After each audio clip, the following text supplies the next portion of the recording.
All right, what's up, you guys? Hope everyone is doing well today on this fine Wednesday. Today, gonna be going over the three trades I took.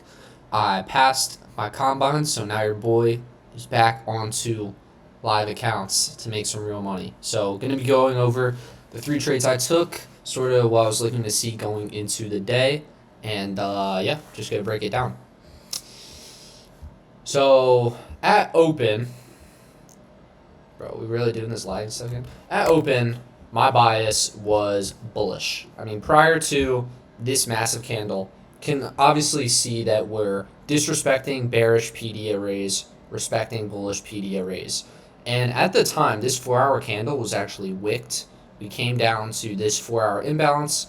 I want to see us come higher to the daily fair value gap, as well as these just like relative equal highs up here. That's still my high time frame bias. I'd like to see if we can come down for these lows, probably this swing low, this 4-hour low, in order to complete this buy model after just the bullish weekly bias from Sunday's video. But essentially, what I was looking to see was price come down, manipulate this low or this low, from there longs to the buy side. And so we also had Asia lows somewhere in here. Yeah, we had Asia lows here. So I was also looking to take longs off of that potentially. ES was in a similar spot. Wanted to see the manipulation off of the low. What am I doing? Manipulation off of the low, or this low, the internal low, or Asia for a mech long.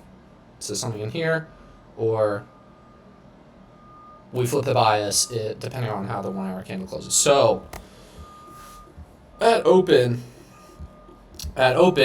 what happened was we literally just sold off, flood the face downwards. I think this was the internal low, and then I think this was like Asia maybe. No trades, no mech longs. So just staying patient. Opened up a 5-minute as well as a 15-minute. 15-minute here as well as a 5-minute. And at this point, we're inside the macro. And we have this big SMT that at the time was valid from the hourly fair value gap down to this low. And so in hindsight, I'll obviously be talking about the short after, but I did not realize that we put in equal lows here. This low as well as this low. So we put in like decently high time frame equal lows. So in hindsight, this long is just really not that good. I mean, technically it still sounds. So I mean, this is essentially just the mech model. Shout out to the guy Blake. Unfilled 5-minute above, highest time frame in the leg. The 1-minute gets inversed.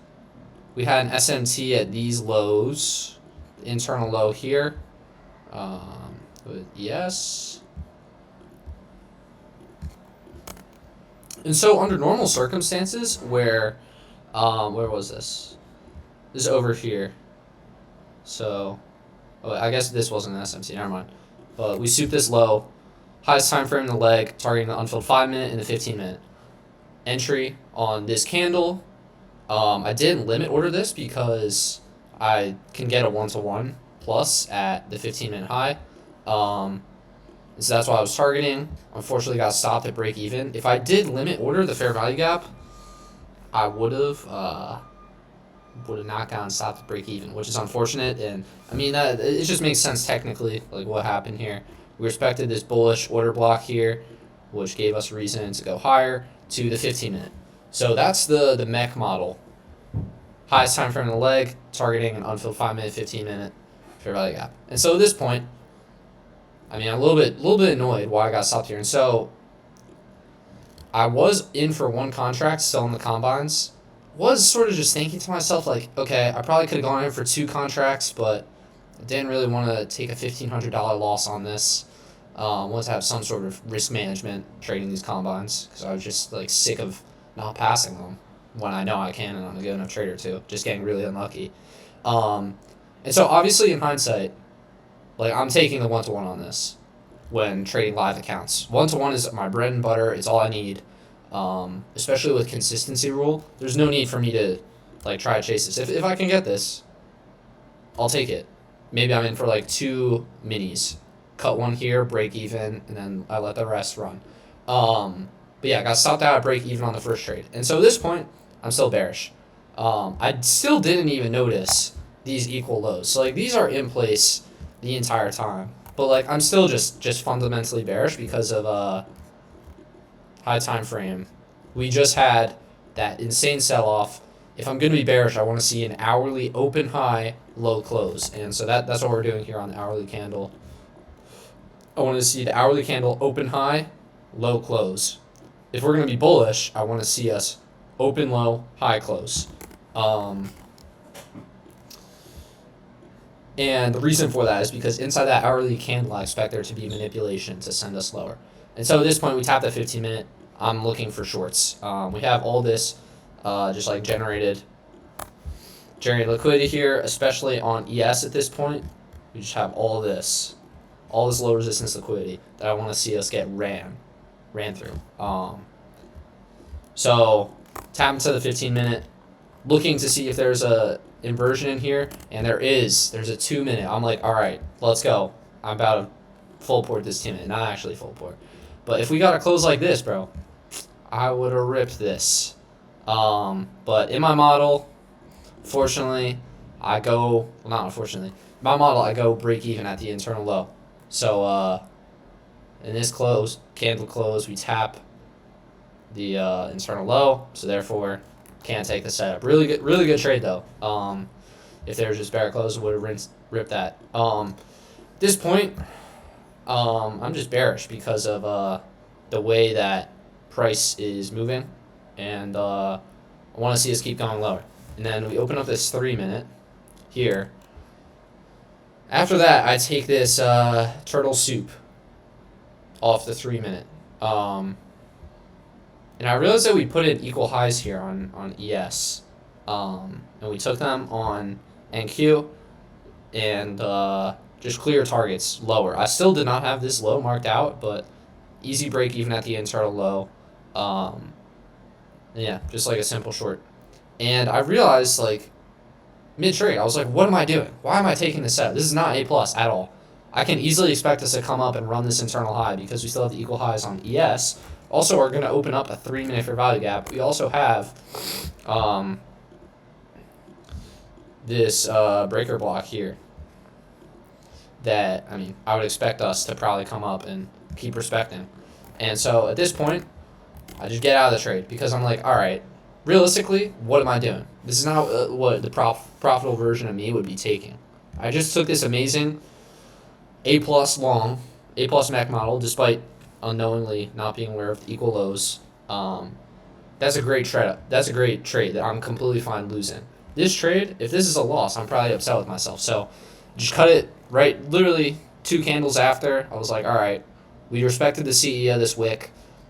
Whatever. I'm just going to get out here at break even. So I think I made like $20 on the trade or something like that. And then at this point, I'm like, all right, I think it might be time to step off. But then I see us have this manipulation higher to the internal high. And at this point, we do have an SMT here with these lows, but the draw is just simply lower. Like, if we were going to be bullish, this would be the catalyst to send us higher to this internal high, and then maybe expect manipulation around like the 30-minute that we've opened up. But I don't really care about this SMT. Tap into the 3-minute SMT with this high. So this what's it called? Fair value gap. We also have this order block that if we tap in this, I was looking to limit order this, but then at this point I was like, all right, we don't have to come tap it since we do have the 3-minute that we opened up. And then we got a 1-minute inverse fair value gap at this point. I don't know where. Let me reload this real quick. I'm missing a candle. Missing the candle that inverts the gap. Where is it? Yeah, so at this point, we inverse it on this candle.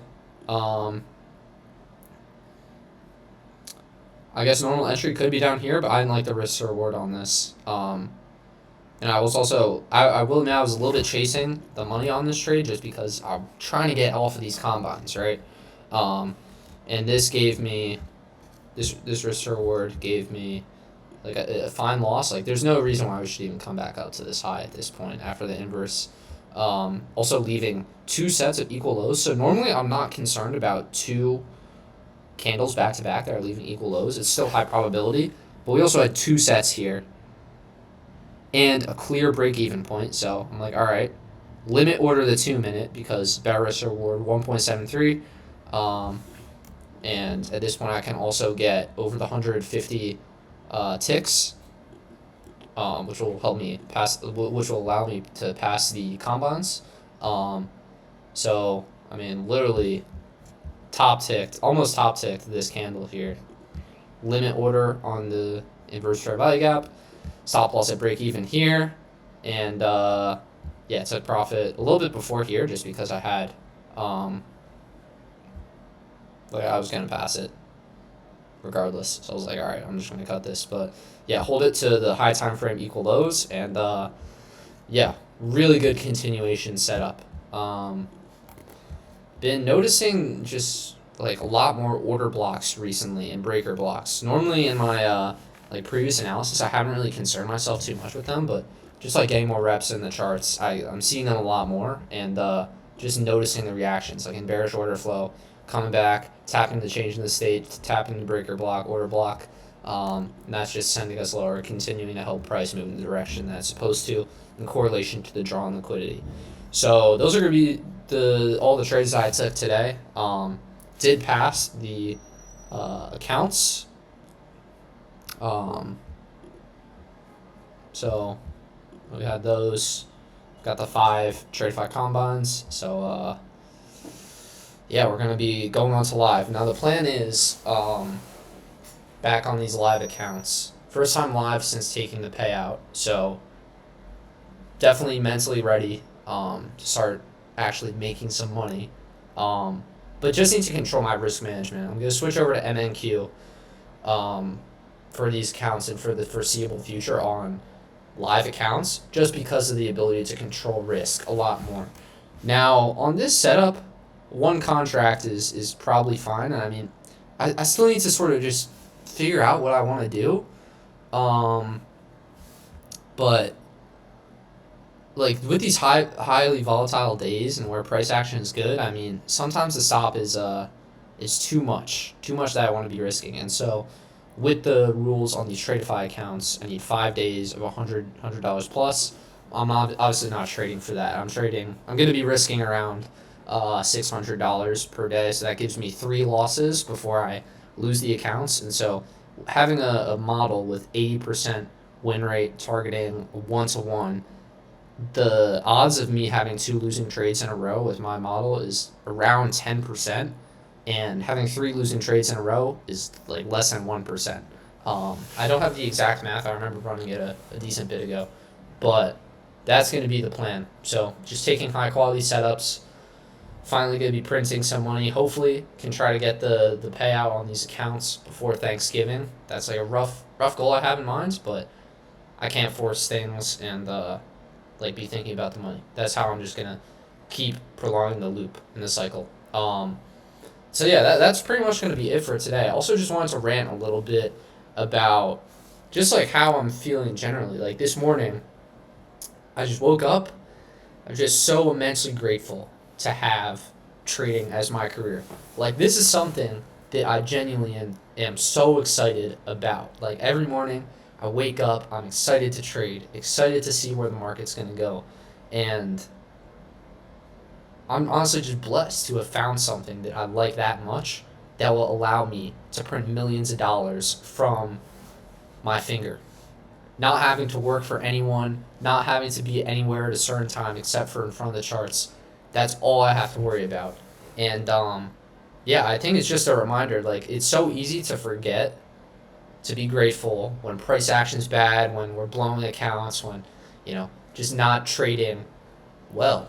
And the market is going to move like that. And I think that that's one thing that I definitely have to work on. Like I can read price really well when we're away from all-time highs, when there's a clear draw on liquidity. Like we know where we're gonna go, but just like the past week, the past 2 weeks or so since seeing the payout, I mean, I'm not gonna blame price action because I should be sitting out, but I'm just like taking trashy setups that I shouldn't be taking. Um, so that's not to say that those periods are needed to learn in order to become a better trader to be able to capitalize on these better market conditions. But yeah, I just want to say I'm grateful. Like, what a career, what a time to be alive, to be able to pursue something like this as a career, um, all from the Mac. So let's have a good rest of the day here, good rest of the week. Unfortunately, CPI has been canceled due to the prolonged government shutdown. Still gonna be trading tomorrow. Still gonna be trading Friday. Just be really dialed in on risk and taking good setups. Able to take these next payouts if I trade well. That's all it is. So yeah, thanks for watching. Hopefully you guys gained something from this analysis, and yeah, I'll see you guys in the next one. Peace.